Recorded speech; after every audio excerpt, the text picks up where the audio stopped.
Ok, vamos à aula de hoje sobre classificação biológica, as bactérias, morfologia, respiração e nutrição, reprodução, meio de transição, principais doenças humanas causadas por bactérias. Eu sou o professor Gilson e essa é a aula 3 e 4. Bom, sobre a classificação dos seres vivos, é importante a gente questionar por que classificar esses seres vivos. Por quê? Então, a partir de indagações, né, de estudos, o homem, uma espécie mais evoluída e em seus aspectos de cerebrais, de inteligência, né, de características que o fizeram adaptar-se e sobreviver a tantos intempéries, né, do planeta Terra, onde vivemos, foi o que conseguiu aí, em todo esse tempo, evoluir e estudar-se os outros seres vivos. E esse questionamento, essa inquietação, a partir de estudos, foram esclarecidos, foram desvelados. Essa preocupação aí também foi que para pudesse organizar, agrupar, categorizar esses seres vivos, esses outros seres vivos, né? Os que estudamos como os vírus, bactéria, que a gente está estudando aqui agora, protozoários, plantas, todos os as variedades, né, a variabilidade de seres vivos na Terra. E para que isso também facilitasse, né, de uma forma que o entendimento para com esses micro-organismos fosse menos confuso, né? Em que espécie esse aqui cabe? Em que a classe esse fica? Então, toda essa classificação foi feita, né, com os critérios, né, utilizados aí ao longo do tempo. A, Alguns estudiosos, como os taxonomistas, biologistas, fizeram essa estruturação para que esses micro-organismos, esses organismos, fossem classificados, fossem categorizados e agrupados. Os taxonomistas utilizavam os táxons, que são nomenclaturas qual categoriza estes seres vivos, como reino, filo ou divisão, a classe, a ordem, a família, o gênero e a espécie, por último. E esse também colocou a mais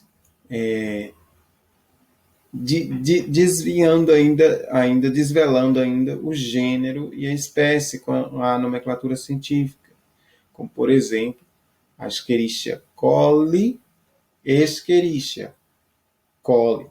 Escherichia por quê? Por conta ela recebe esse nome por conta do seu descobridor, cientista descobridor.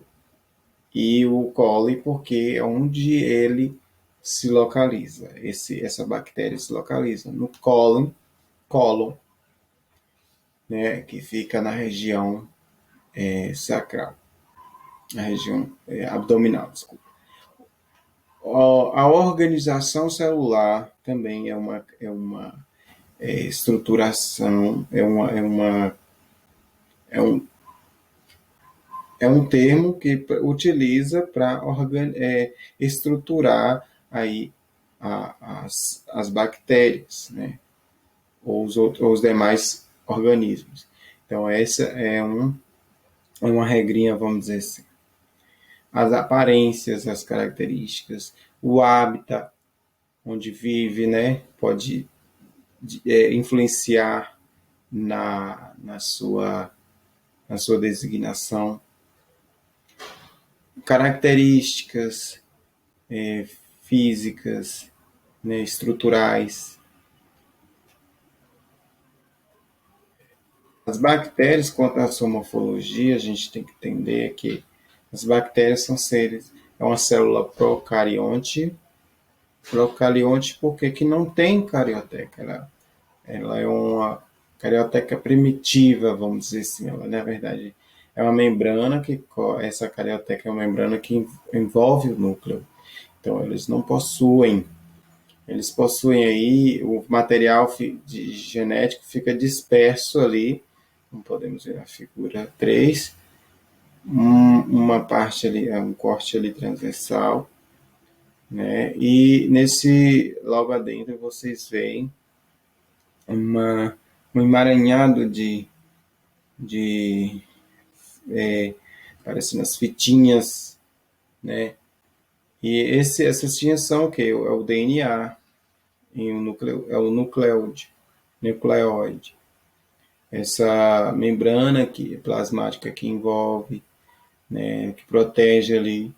Tem outras camadas que envolve ali a parede, forma a parede celular, a camada externa e a camada de peptídeo.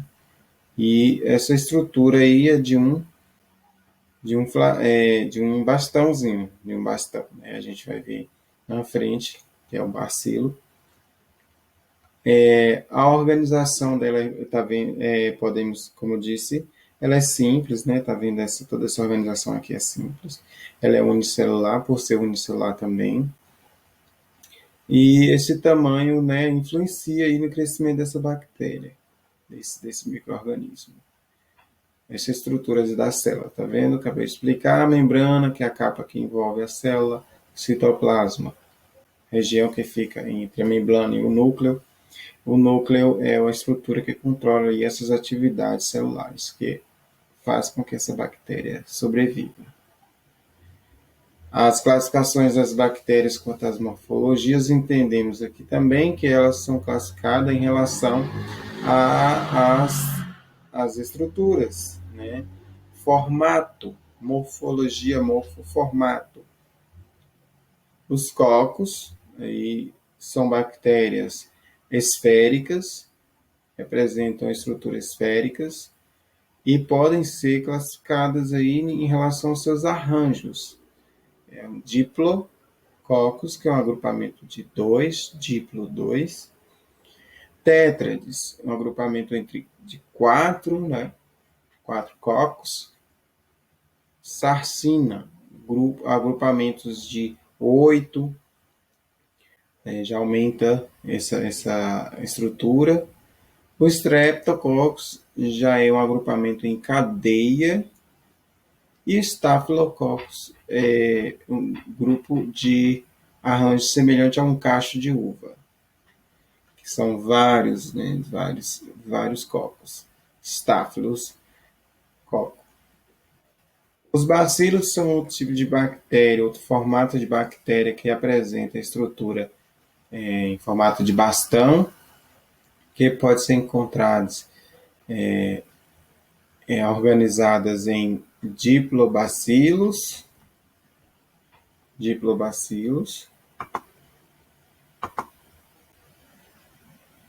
e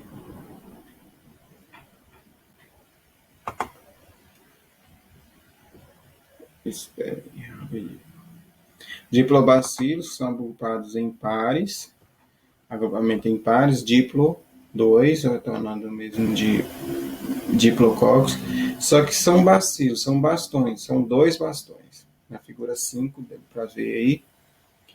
A, o Streptobacilos é um bacilo organizado em cadeia, você pode ver na figura 6, em roxo, a cadeiazinha, ele é enfileiradinho, e pode também ser acontecer de estar lado a lado também.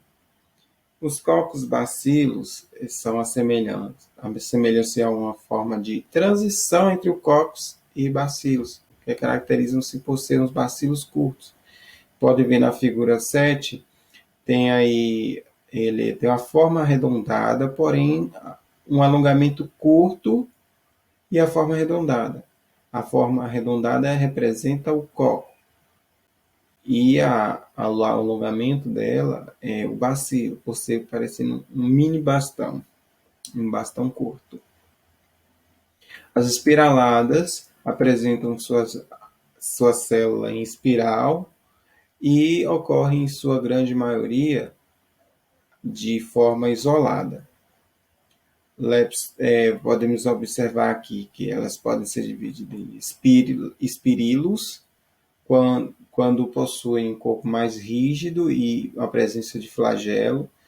Na figura 8, podemos destacar as espiraladas, os espirilos na direita, aqui na minha esquerda, desculpa, e a Leptospira sp, que é a causadora, é a bactéria que causa a leptospirose,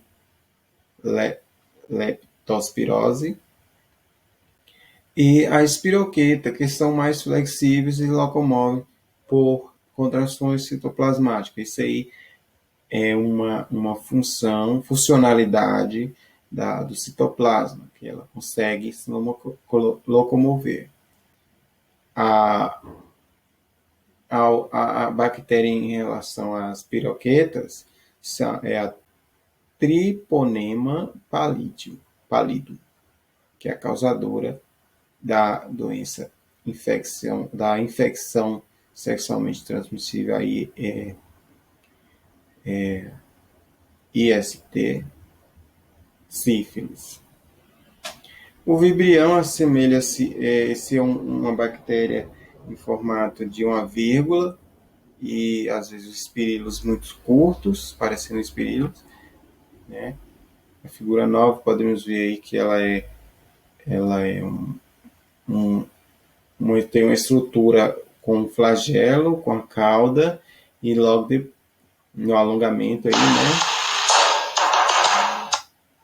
E este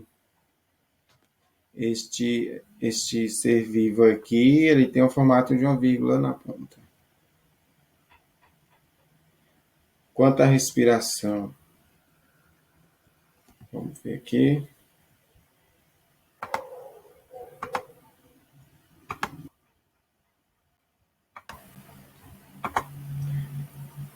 Quanto à respiração e nutrição, né, assim como algumas bactérias usam o oxigênio, né, do ar na respiração. Outras não dependem desse oxigênio para conseguir energia, então utilizam de um processo conhecido como fermentação. A fermentação aqui, ela é realizada por bactérias, é aproveitada em indústrias para fazer, por exemplo, iogurte. Essa aqui é a relação em que temos a bactéria que usa o oxigênio e aqui não precisa de oxigênio, né? Ou seja, a aeróbica e a anaeróbica. Então, logo essa respiração, ela é respiração aeróbica e respiração anaeróbica. Na nutrição, a bactéria, a maioria delas, né, é heterótrofa, que precisa de um intermediário para que realize aí essa nutrição, ou seja, não produz a heterótrofa seu próprio alimento, e a autótrofa ela já produz seu próprio alimento, né? E através da fotossíntese ou quimiossíntese, a heterótrofa usa fontes externas para se alimentar, como a respiração, a que eu te falei, a aeróbica, falei para vocês, a aeróbica e a fermentação. Quanto à reprodução, temos a imagem do tipo de reprodução assexuada, divisão simples, cisparidade. A cisparidade aqui, falando sobre ela, é a reprodução assexuada. Não precisa aí de dois gametas, feminino e masculino, e acontece uma divisão em que esse processo é feito a clonificação natural, né? E os materiais genéticos ficam divididos. Ele acontece ali a transição do DNA e replica, né? A divisão simples, você pode observar embaixo, a reprodução sexual bipartição, ou seja, um bi2, parte da célula mãe, vira um 2, transforma-se em 2, e o material genético ele é carregado por 2. Os meios de transição, as bactérias, né, ditas como patogênicas, elas são que provocam as doenças, pode se dar por meio da ingestão, inalação, gotículas de saliva contaminada, através de fissura ou ferimentos na pele, e até mesmo contato sexual com outra pessoa.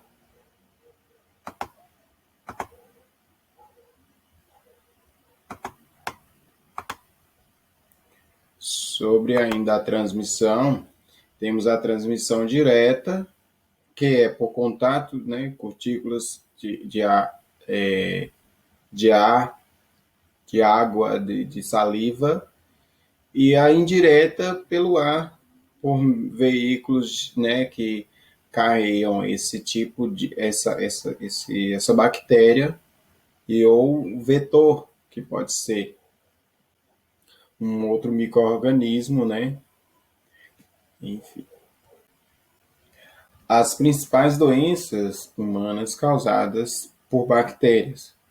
Aí tem todo um histórico, né, que a gente pode estar trabalhando aí, que, por exemplo,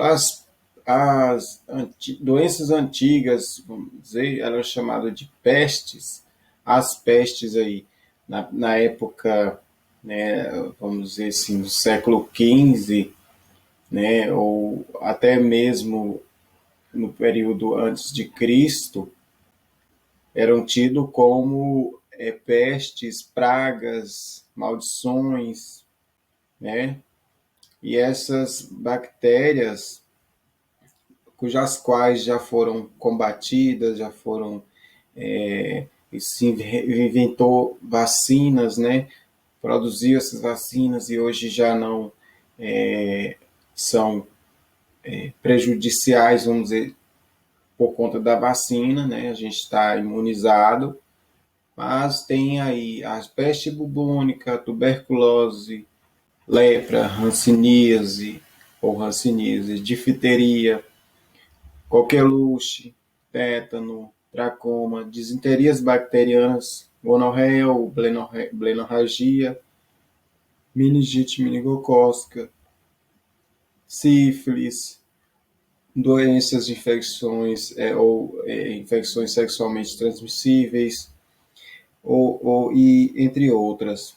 Então, todas essas aqui provocadas por bactérias, né, causadas por bactérias, que hoje já temos uma produção de vacinas, de produtos farmacêuticos que consegue combater, né, com o uso, né, tratamento dessas doenças. Finalizo aqui a aula de hoje. Quero agradecer a todos aqui a participação.